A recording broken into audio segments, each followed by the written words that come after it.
जब देवताओं का सबसे खौफनाक दुश्मन क्रोनोस अपनी कैद तोड़कर फिर से जागने लगा तो उन्हें जरूरत पड़ी एक महाअस्त्र की। लेकिन जब देवताओं को ही बेड़ियों में जकड़ लिया गया तो इस प्रलय को रोकने की आखिरी उम्मीद बना वो शख्स जिसने दुनिया को पहले भी तबाही से बचाया था। उस महाअस्त्र तक पहुंचने के लिए पर्सियस को गुजरना पड़ा एक ऐसी रहस्यमयी भूल भुलैया से जो आपके दिमाग के साथ खेलती है और जहाँ रास्ता हर पल बदलता है, जहाँ की पहरेदारी करते हैं विशालकाय साइक्लोप्स जिनके हाथों से बच निकलना नामुमकिन है। अपनी मंजिल तक पहुंचने के लिए उसे सामना करना पड़ा नरक के सबसे खौफनाक राक्षसों का, लेकिन इन दानवों से भी बड़ी चुनौती उसके ही अपनों का धोखा बन गया। ये कहानी है राथ ऑफ द टाइटन्स मूवी की। कहानी की शुरुआत होती है एक रणभूमि से। यहाँ का मंजर ऐसा है जैसे दुनिया खत्म होने वाली है। पहाड़ से भी बड़ा एक जलता हुआ विशालकाय हाथ पूरे मैदान में आग बरसा रहा है। 2 सिरों और 4 हाथों वाला एक दानव कत्लेआम मचा रहा है। अब इस शमशान बन चुके मैदान के बीचों बीच खड़ा पर्सियस देखता है कि उसका बेटा भी वहीं है। वो उसे बचाने की कोशिश करता है लेकिन वो विशाल हाथ सब कुछ खत्म कर देता है। पर्सियस की आंख खुलती है। ये एक भयानक सपना था, लेकिन उसे एहसास हो जाता है कि दुनिया में एक नई प्रलय आने वाली है। आर्गोस की जंग जिसमें पर्सियस ने क्रैकन को मार दिया था को अब 10 साल बीत चुके हैं। पर्सियस की पत्नी आयो का इंतकाल हो चुका है और अब उसका सारा संसार उसका बेटा हीलियस है। पर्सियस नहीं चाहता कि उसका बेटा कभी जंग की आग को देखे, इसीलिए पर्सियस अब गांव में एक मछुआरे की तरह रह रहा है। कुछ दूर तेज भूकंप आता है। धरती 2 हिस्सों में फटने लगती है। पाताल लोक के सबसे गहरे हिस्से में मौजूद तिलिस्मी जेल टार्टरस में अब हलचल शुरू हो गई है, जहाँ न केवल दुनिया के सबसे खूंखार राक्षस कैद हैं, बल्कि उनके साथ यहाँ वह क्रूर टाइटन क्रोनोस भी कैद है जो देवताओं से अपना बदला लेने के लिए सदियों से इंतजार कर रहा है। उसी रात पर्सियस नोटिस करता है कि आसमान में अजीब शोर हो रहा है। तभी बिजली कड़कती है और जूस प्रकट होते हैं। जूस के चेहरे पर फिक्र की लकीरें हैं।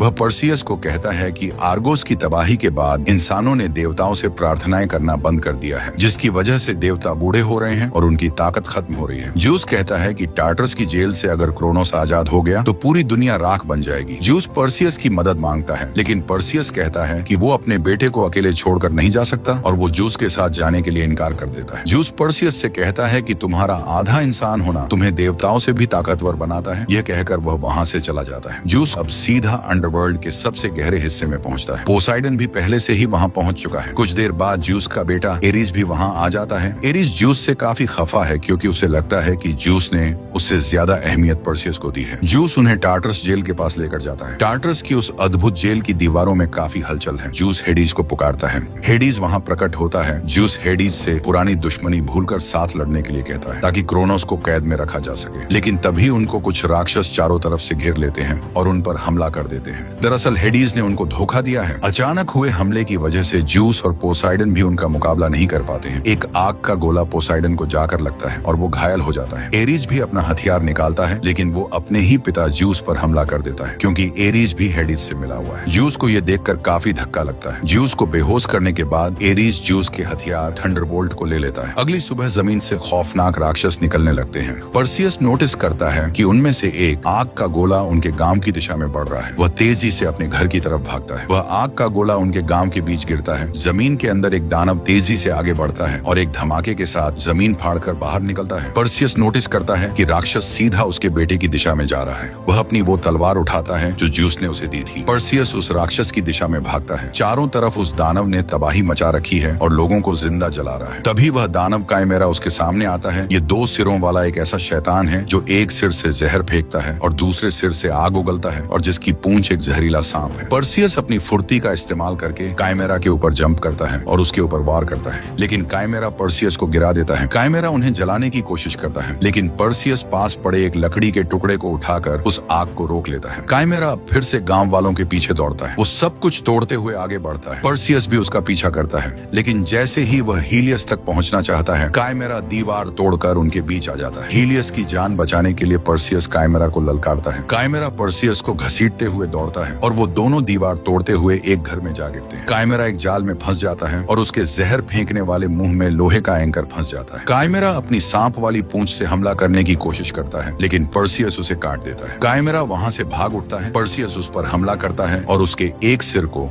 जमीन में एंकर से ठोक देता है और दूसरे सिर को एक चैन से अलग दिशा में खींचता है। अब उस दानव के मुंह से लगातार जहर निकल रहा है। पर्सियस काइमेरा को आग फेंकने के लिए मजबूर करता है और जैसे ही वो आग उगलता है, पर्सियस चैन छोड़ देता है और वो दानव खुद की आग से ही जल जाता है। पर्सियस ने भले ही उस दानव को मार दिया है, लेकिन उनका पूरा गांव तबाह हो चुका है। ज्यूस ने जिस प्रलय के बारे में उसे बताया था, अब वो उसके सामने है। वो हीलियस को अपने साथ लेकर माउंट ऑफ आइडल्स की तरफ बढ़ता है, धरती की वो जगह जो स्वर्ग के सबसे करीब है। यहाँ देवताओं का वो मंदिर है जहाँ लोग पहले उनकी पूजा करते थे, लेकिन अब इसकी हालत काफी जर्जर हो चुकी है। पर्सियस ज्यूस को बुलाने के लिए प्रार्थना करता है। आसमान में धमाका होता है, लेकिन ज्यूस की जगह वहाँ पोसाइडन आता है। वह बुरी तरह से घायल है। वो बताता है कि हेडीज और एरीज ने उन्हें धोखा दिया है। पोसाइडन कहता है कि अब पर्सियस ही ज्यूस को बचा सकता है, लेकिन इसके लिए उसे हेफेस्टस को ढूंढना पड़ेगा। पोसाइडन अपनी आखिरी सांसें लेते हुए पर्सियस को अपना त्रिशूल देता है और कहता है, मेरे बेटे इजेनोर को ढूंढो, जो रानी एंड्रोमेडा के कैंप में कैद है। वही तुम्हें रास्ता दिखाएगा और अगर वो काबिल साबित हो तो उसे मेरा त्रिशूल सौंप देना। पर्सियस हीलियस को सुरक्षित जगह पर छोड़ता है और अपने उस जादुई उड़ने वाले घोड़े पेगासस को लेकर निकल पड़ता है अपनी पुरानी दोस्त एंड्रोमेडा से मिलने के लिए। आसमान से वो नीचे देखता है, चारों तरफ बस तबाही है। अगर वह नहीं लड़ा तो उसका बेटा भी नहीं बचेगा। पेगासस को दूर से देखकर एंड्रोमेडा के कैंप के सैनिकों को लगता है कि कोई दानव उनकी तरफ बढ़ रहा है। वो उस पर हमला करने के लिए आगे बढ़ते हैं, लेकिन एंड्रोमेडा को पता चल जाता है कि वो पर्सियस है। वो अपने सैनिकों को हथियार नीचे करने को कहती है। पर्सियस वहां पहुंचता है। एंड्रोमेडा उसे देखकर काफी खुश है। वो एक योद्धा बन चुकी है और अपनी सेना के साथ इन राक्षसों से लड़ रही है। एंड्रोमेडा पर्सियस को अपने टेंट में लेकर जाती है। उसके दिल में अब भी पर्सियस के लिए फीलिंग्स है। पर्सियस देखता है कि चारों तरफ घायल सैनिक हैं। वो एंड्रोमेडा को बताता है कि देवताओं का अंत करीब है। वो एजेनोर के बारे में पूछता है। एंड्रोमेडा उसे उस जेल में लेकर जाती है जहाँ एजेनोर कैद है। एजेनोर कोई योद्धा नहीं है, वह एक चोर और धोखेबाज है जो कैद में अपनी सजा काट रहा है। उसे अपनी दैवीय शक्तियों में कोई दिलचस्पी नहीं है, लेकिन जब उसे पता चलता है कि उसका पिता पोसाइडन मारा जा चुका है, वह इस मिशन पर जाने के लिए तैयार हो जाता है। एजेनोर उन्हें बताता है कि टार्टरस की भूल भुलैया का नक्शा सिर्फ एक ही शख्स ने बनाया है, हेफेस्टस, देवताओं का वो लोहार जिसने ज्यूस का थंडरबोल्ट और पोसाइडन का त्रिशूल बनाया था। लेकिन हेफेस्टस को देवताओं ने ओलिम्पस से निकाल दिया था और अब वह एक गुमनाम टापू पर रहता है। पर्सियस, एंड्रोमेडा और एजेनोर एक जहाज लेकर उस द्वीप की तरफ बढ़ते हैं, लेकिन समुद्र में चारों तरफ कोहरा है और उन्हें कुछ दिखाई नहीं दे रहा। एजेनोर अपने पिता का त्रिशूल मांगता है और कहता है कि पोसाइडन के हथियार के बिना उस गुप्त द्वीप पर पहुंचना नामुमकिन है। पर्सियस एजेनोर पे भरोसा करते हुए उसे पोसाइडन का वो त्रिशूल दे देता है। जैसे ही एजेनोर उस त्रिशूल को पकड़ता है, समुद्र में एक जोरदार कंपन होता है। पोसाइडन की दैवीय शक्ति के प्रभाव से वह जहाज खुद ब खुद अपनी दिशा बदलने लगता है और उस रहस्यमयी द्वीप की तरफ बढ़ने लगता है। द्वीप का नजारा बहुत खूबसूरत है। चारों तरफ जंगल फैला हुआ है। जब वे जंगल के अंदर कदम बढ़ाते हैं तो उन्हें एहसास होता है कि पूरे इलाके में जाल बिछे हुए हैं। कुछ दूर आगे जाकर एजेनोर गलती से एक जाल को एक्टिवेट कर देता है। वो कुछ कर पाते उससे पहले ही वो एक पिंजरे में कैद हो जाता है और वो पिंजरा काउंटर वेट के भारी दबाव की वजह से झटके के साथ ऊपर की ओर खिंच जाता है। तभी दूर जंगल में उन्हें एक दहाड़ सुनाई देती है। वो कुछ कर पाते उससे पहले ही एजेनोर को दूर खींच लिया जाता है। पर्सियस बिना वक्त गवाए उसके पीछे दौड़ पड़ता है, लेकिन तभी अचानक एक विशाल पेड़ उसकी दिशा में आता है। पेड़ों के बीच से एक विशालकाय दानव उसकी तरफ बढ़ रहा है। पर्सियस वहां से भागता है, लेकिन वो दानव उसका पीछा करता है। ये साइक्लोप्स था, एक आंख वाला विशालकाय राक्षस। उसका हर एक वार जंगल के विशाल पेड़ों के भी दो टुकड़े कर दे रहा है। दूसरी तरफ एक और साइक्लोप्स एंड्रोमेडा और उसके सैनिकों को घेर लेता है। वह बिना किसी रहम के उन पर टूट पड़ता है और उन्हें मारना शुरू कर देता है। एंड्रोमेडा और उसकी एक सैनिक बचकर एक गड्ढे में छुप जाते हैं, लेकिन वह साइक्लोप्स उनका पीछा नहीं छोड़ रहा। पर्सियस भागकर एक ट्रैप के पास पहुंचता है। तभी वह साइक्लोप्स वहां पहुंचकर दोबारा पर्सियस पर हमला कर देता है। पर्सियस अपनी तलवार से उसका हाथ रोकता है। कुछ सैनिक भी वहां आकर पर्सियस की मदद करते हैं। मौका पाते ही पर्सियस उस ट्रैप को एक्टिवेट कर देता है और वह पेड़ सीधा उस साइक्लोप्स के सिर पर जाकर लगता है। साइक्लोप्स वही बेहोश होकर गिर जाता है। उसकी दर्दनाक चीख सुनकर दूसरा साइक्लोप्स भी एंड्रोमेडा को छोड़कर वहां से भाग जाता है। पर्सियस गिरे हुए साइक्लोप्स के ऊपर जाता है। तभी दूसरा साइक्लोप्स भी वहां पहुंच जाता है। पर्सियस उनसे पूछता है कि एजेनोर कहाँ है। वो उन्हें वार्निंग देता है और पोसाइडन का त्रिशूल निकाल लेता है, लेकिन तभी एक बूढ़ा साइक्लोप्स वहां एजेनोर को लेकर आता है। पोसाइडन के त्रिशूल को देखकर वो बताता है कि वो हेफेस्टस के पहरेदार हैं और इस जंगल की हिफाजत करते हैं। दूसरी तरफ पाताल लोक में हेडीज और एरीज ने ज्यूस को बंदी बना रखा है। एरीज ज्यूस से इतनी नफरत करता है कि वो कैद में भी ज्यूस पर वार करता है। हेडीज उसे रोकता है।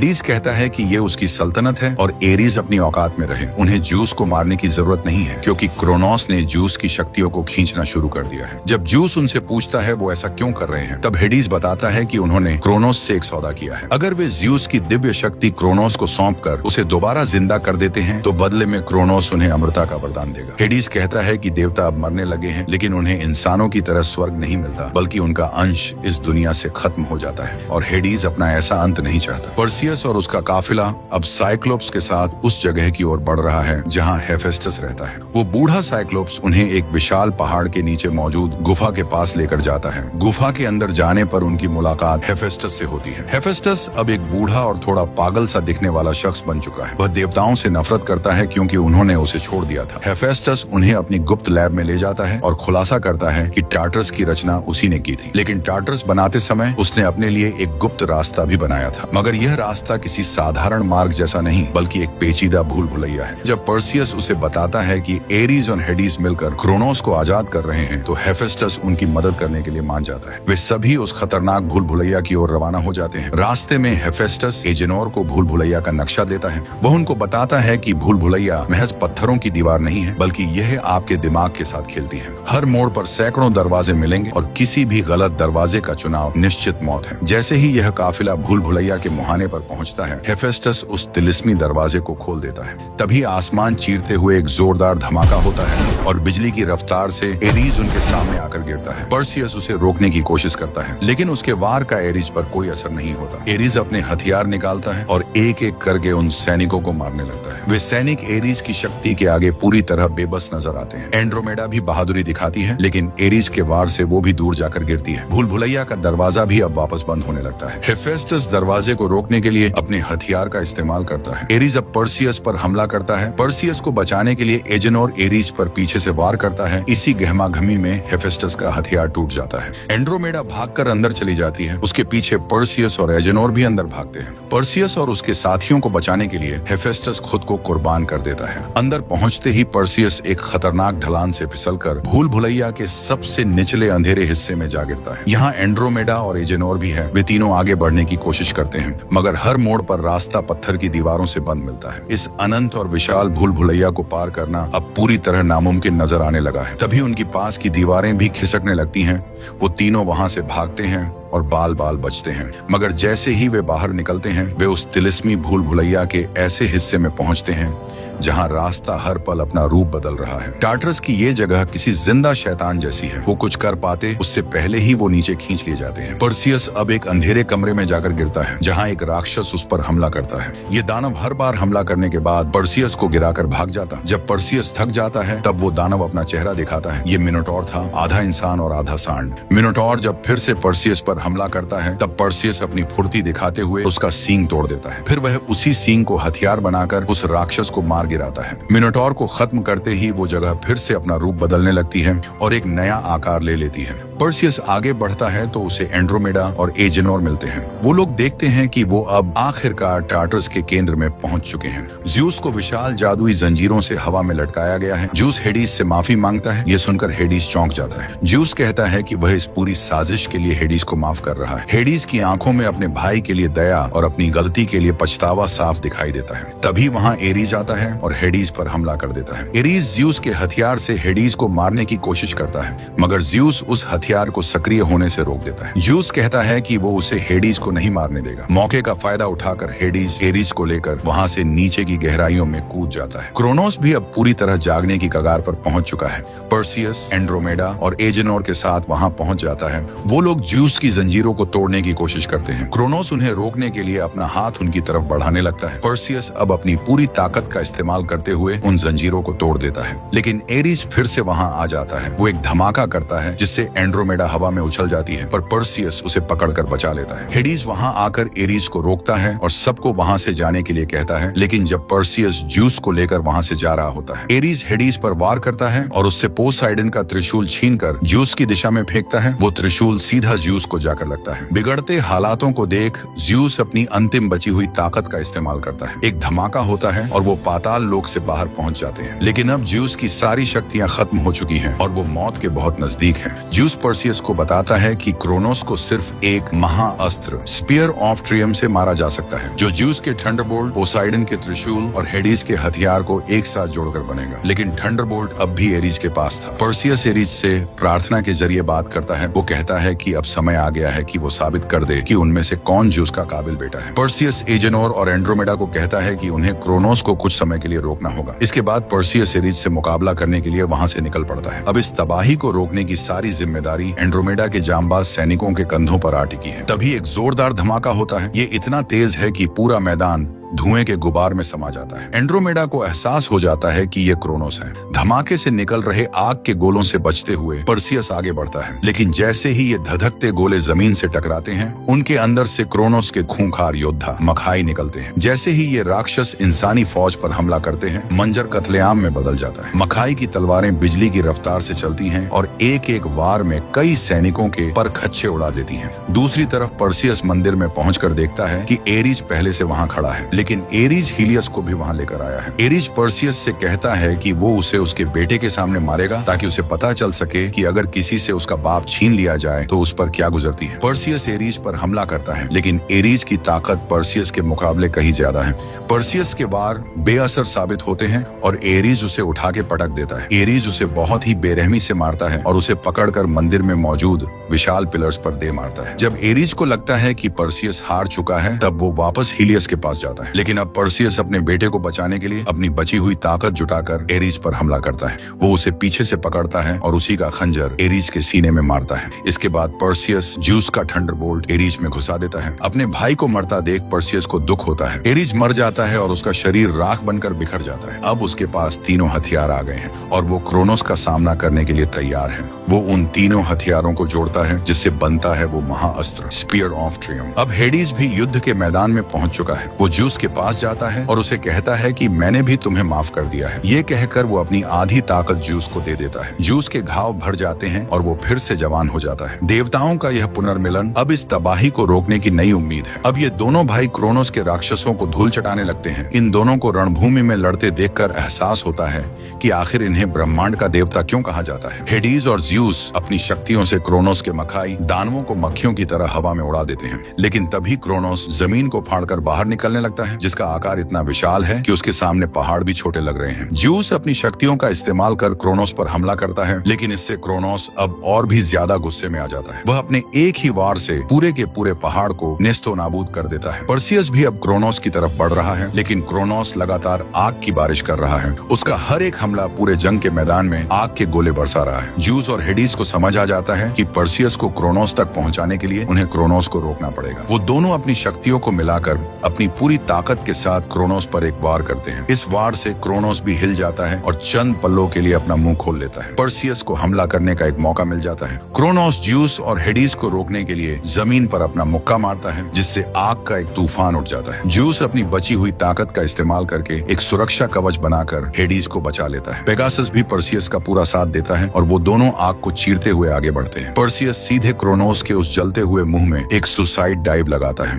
पर्सियस उस महाअस्त्र से क्रोनोस को अंदर से चीर देता है और फिर उसे उसके शरीर के अंदर फेंक देता है। अब क्रोनोस के पूरे शरीर में वो बिजली दौड़ने लग जाती है। उसका लावा से बना शरीर अंदर से फटने लगता है। क्रोनोस का विशाल पत्थर जैसा शरीर धमाके के साथ टुकड़ों टुकड़ों में बिखर जाता है। ये देखकर एंड्रोमेडा और उसकी सेना भी खुशी से झूम उठते हैं। पर्सियस भी वहां से बचकर वापस आ जाता है। पर्सियस को जिंदा देखकर एंड्रोमेडा को और भी सुकून मिलता है। पर्सियस ज्यूस के पास जाता है। हेडीज उसे कहता है कि अब ज्यूस को आखिरी अलविदा कहने का वक्त आ चुका है। ज्यूस कहता है कि उसे अपने बेटे पर्सियस पर नाज है। वो एक पिता की तरह अपना हाथ पर्सियस के चेहरे पर रखता है और उसे शुक्रिया कहता है। ज्यूस मरते वक्त भी मुस्कुरा रहे हैं, क्योंकि उन्होंने अपने बेटे पर्सियस में वो सब देख लिया जो वे खुद नहीं बन पाए। हेडीज भी अब एक मामूली इंसान की तरह बूढ़ा हो चुका है। हेडीज पर्सियस को कहता है, अब देवताओं का वक्त खत्म हुआ, अब दुनिया तुम्हारी है। कैंप में लौटकर पर्सियस की नजर एंड्रोमेडा पर पड़ती है। वह उससे अपने दिल की बात कहना चाहता है, लेकिन हिम्मत नहीं जुटा पा रहा है। एजेनोर ये नोटिस करता है और पर्सियस को एंड्रोमेडा के पास जाने को कहता है। पर्सियस एंड्रोमेडा के करीब जाता है और इससे पहले कि वह कुछ कहे, वह उसे किस कर देता है। एंड्रोमेडा भी शायद इसी पल का इंतजार कर रही थी। वह धीरे से मुस्कुराने लगती है। फिल्म के आखिर में हम पर्सियस को उसके बेटे हीलियस के साथ देखते हैं। पर्सियस हीलियस को अपनी तलवार सौंप देता है।